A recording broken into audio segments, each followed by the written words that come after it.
বাংলাদেশের সাম্প্রতিক সময়ে কে বা কারা মাজারে আক্রমণ করা শুরু করেছে, আমি মনে করি এরা তারাই যারা গত কয়েকদিন আগে আনসারের পোশাক পরে বাংলাদেশে একটা কু করতে চেয়েছে।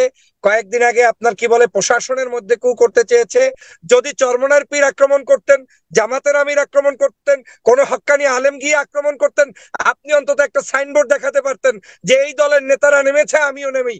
অতএব এই কাজগুলো থেকে বাংলাদেশের সমগ্র মানুষকে হেফাজতে থাকতে হবে। আমার এই বাংলাদেশে যারা এখন ষড়যন্ত্র করছে ওদের বিরুদ্ধে সোচ্চার হতে হবে, কারণ এই সরকারকে উইক করার জন্য অনেকগুলো পয়েন্ট কাজ করছে।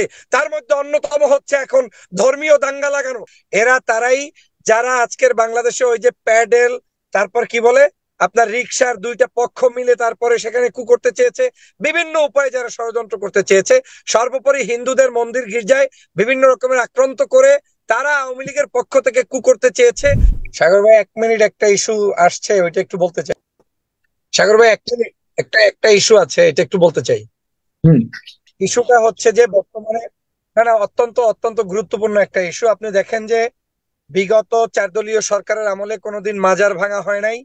বিগত আওয়ামী লীগ, বিএনপি, জামাত যত সরকার ছিল, মাজার নিয়ে কোনো ধরনের প্রবলেম ছিল না।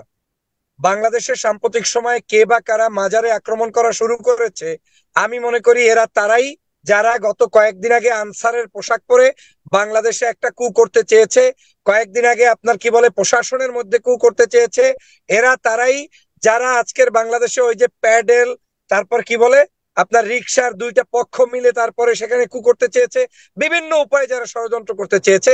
সর্বোপরি হিন্দুদের মন্দির গির্জায় বিভিন্ন রকমের আক্রান্ত করে তারা আওয়ামী লীগের পক্ষ থেকে কু করতে চেয়েছে। সেখানে সফল হতে না পেরে এখন মাজারের মতো একটা স্পর্শকাতর জায়গায় আজকে তারা হামলা করে, যারা এটা করছে তাদেরকে দীর্ঘ 16 বছর কোনোদিন আন্দোলন সংগ্রাম কোন জায়গায় দেখি নাই। আমি মনে করি এই মাজার আক্রান্ত যারা করছে তারা আওয়ামী লীগের প্রেতাত্মা, তারা আওয়ামী লীগের দালাল। যদি চরমনার পীর আক্রমণ করতেন, জামাতের আমির আক্রমণ করতেন, কোন হক্কানি আলেম গিয়ে আক্রমণ করতেন, আপনি অন্তত একটা সাইনবোর্ড দেখাতে পারতেন যে এই দলের নেতারা নেমেছে, আমিও নেমেই।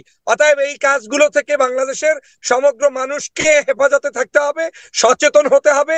যে কোনো আন্দোলন সংগ্রাম হলেই সেখানে একটি কুচক্রী মহল ধর্মীয় ছদ্মবেশে নেমে যায়। অতএব সকল ধর্মীয় তথ্য আপনার কাছে আসলেই সেটা সাথে সাথে অ্যাকসেপ্ট করবেন, সেই মানসিকতা একটু পরিহার করবেন, যাচাই বাছাই করবেন। আমার এই বাংলাদেশে যারা এখন ষড়যন্ত্র করছে ওদের বিরুদ্ধে সোচ্চার হতে হবে, কারণ এই সরকারকে উইক করার জন্য অনেকগুলো পয়েন্ট কাজ করছে। তার মধ্যে অন্যতম হচ্ছে এখন ধর্মীয় দাঙ্গা লাগানো। এবং আপনারা জানেন এই মাজার সংশ্লিষ্ট বিষয়গুলো জায়েজ কিনা না জায়েজ কিনা এটা নিয়ে ধর্মীয় বিশারদরা আলোচনা করবেন, মানুষের মধ্যে মানসিকভাবে পরিবর্তন করাবেন। কিন্তু কোন জায়গায় আক্রমণ করে ভাঙচুর করে বাংলাদেশের কোন পরিবর্তন, এটা হচ্ছে আওয়ামী লীগের আর একটা ছদ্মবেশী কাজ। আমি মনে করি এদেশের সমগ্র শিক্ষা প্রতিষ্ঠান, পীর মাশায়েখ, আলেম ওলামা যে যার তরিকায় থাকবে, যে যার মতো ধর্ম জি, একদম স্পষ্ট। ধন্যবাদ। খুব গুরুত্বপূর্ণ কথা বলেছেন, কিন্তু করবে। আজকে এখানে এটা সরকারের নিয়ে যারা এটা নিয়ে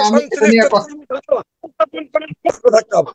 জি, এটা ব্যক্তিগতভাবে আমিও কোনোভাবেই কেউ কারো কোনো বা ধর্ম যেসব আমাদের নিদর্শনগুলি রয়েছে, ধর্মীয় নিদর্শন বলুন বা যে যার বিশ্বাস যেভাবে করুক, এটি কোনোভাবে একে অপর দ্বারা ক্ষতিগ্রস্ত কোনোভাবেই আমি ব্যক্তিগতভাবে পছন্দ করি। তবে যদি এ নিয়ে কোনো কথা বলার প্রয়োজন হয়, কোনো ডকুমেন্ট থাকে যে কারা করছে, আপনারা আমাদের কাছে পাঠাবেন, ফেসবুকে বলে পাঠাবেন, আমরা প্রয়োজনীয় কর্তৃপক্ষের দৃষ্টি আকর্ষণ করে আমাদের এখানে প্রচার করার চেষ্টা করব।